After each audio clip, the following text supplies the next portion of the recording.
Hello and welcome to Little Home in the Universe. Today we will be making a composed salad. I am Stephen Reese. The composed salad is going to consist of quinoa, as well as a fair amount of cucumber, some olives. We're going to dress it all up with this lovely product that you can buy on my website called Zhug. I don't know how to pronounce it. It's delicious. It has some spice. It has some va-va. It'll really brighten everything up, as well as counterbalance this salmon that we're going to cook. I'm not a fan of salmon, but for you, I'm cooking salmon. We're gonna flake the salmon on top of this dish. We're gonna add a little bit of feta in here. It's gonna be all those Mediterranean flavors that you've always wanted, with the crunch from the cucumber and the nice kind of nuttiness of the quinoa. It will be delicious. We will also go over how to poach that salmon. Yeah, because poaching it will help to draw out some of its fishiness. And again, I don't really care for salmon. All right, let's get started. As promised, we are going heavy on our cucumber. I am using an English cucumber. You can use a standard cucumber. Still, we're going to take only strips off of the skin so it looks like a circus tent. Then cut those in half and then in half again. Then with just the tip of the spoon, we're going to scoop down one side and then scoop down the other side, creating almost kind of a V cup. This is the best way that I've found to extract the seeds. If you're using a standard cucumber, it's a little bit easier actually. When we're done doing that, come on, you can do it. Alrighty, when we're done doing that, we're going to cut them into finger width sticks, and then we're going to pile it all together and kind of give it a little tap, tap, tap, and then just go right through them.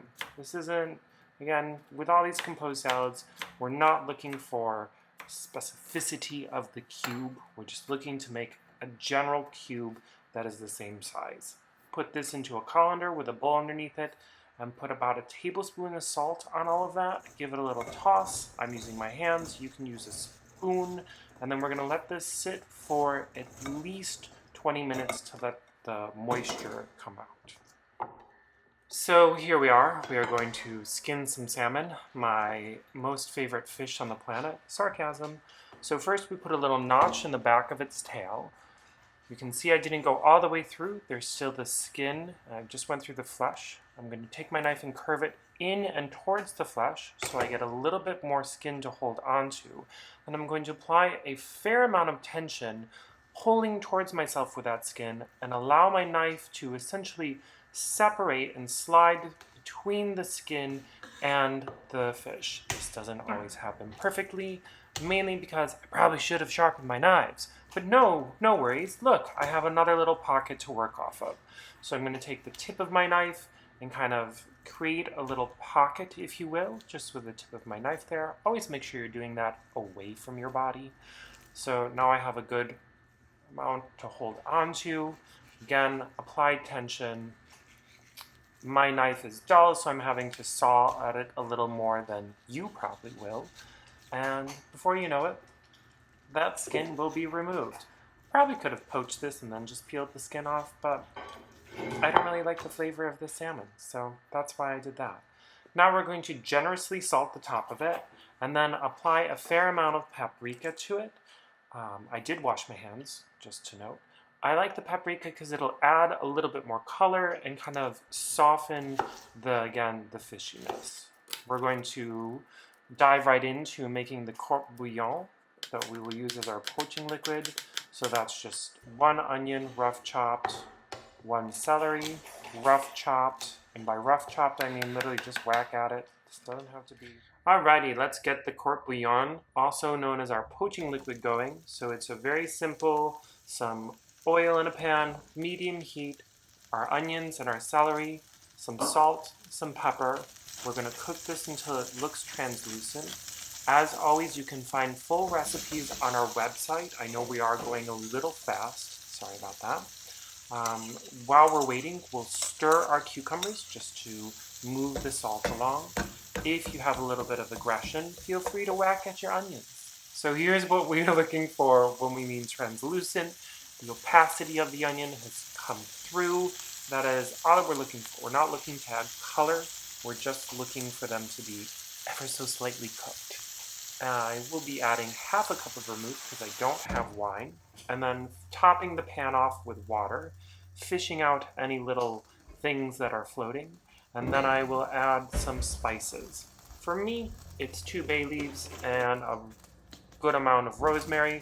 For you, it could be whatever's, striking your fancy of that moment. We're really just trying to make things smell nice. We'll allow this all to simmer for 15 minutes, not roaring boil, simmer, you see how it changed, and then we'll put our salmon in. So we're just gonna shimmy that salmon right into the hot liquid. We're gonna give it a little shake to move the onions and celery around.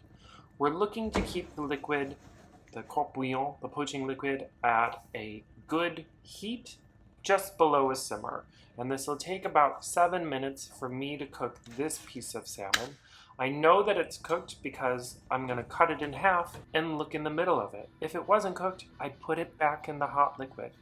Right? That's, yeah, pretty much it. So here we are. We are ready to assemble our composed salad. To the cucumbers, I'm going to add a spoonful of yogurt and a dash of lemon juice just to brighten things up. I'm not going to add salt to this because there's enough salinity or salt sticking to the cucumbers for me. I did cook some quinoa. Again, you can find the full recipe on our website. So the quinoa is cooled off slightly. To that, I'm adding my Kalamata olives and a broken vinaigrette. I'm going to post the link to a broken vinaigrette here. It's a really funny, quick video and teaches you how to make a vinaigrette in parts. You should keep this in your fridge at all times, it's my opinion. And because it's composed salads, the majority of what we do, the heavy lifting, is stirring. So you just gotta really make sure that everything's stirred well, add a little bit more vinaigrette, salt and pepper to your taste, and just stir it so that everything's smoothed out. I forgot, whoops, that I was going to add some yellow and green beans to this to bulk up the salad. You could also do zucchini or cabbage to help bulk up the salad. Anywho, so that's why you won't see it in this part because I forgot to add it here. So to layer this salad, we're going to put the quinoa and then we're going to put our yogurty cucumbers. Honestly, in hindsight, I probably could have doubled up on the cucumber just because I like cucumbers so much. And then we will put chunks of salmon on top. And then I'm going to add intermittent dots of the zhug, if I'm saying that right this time.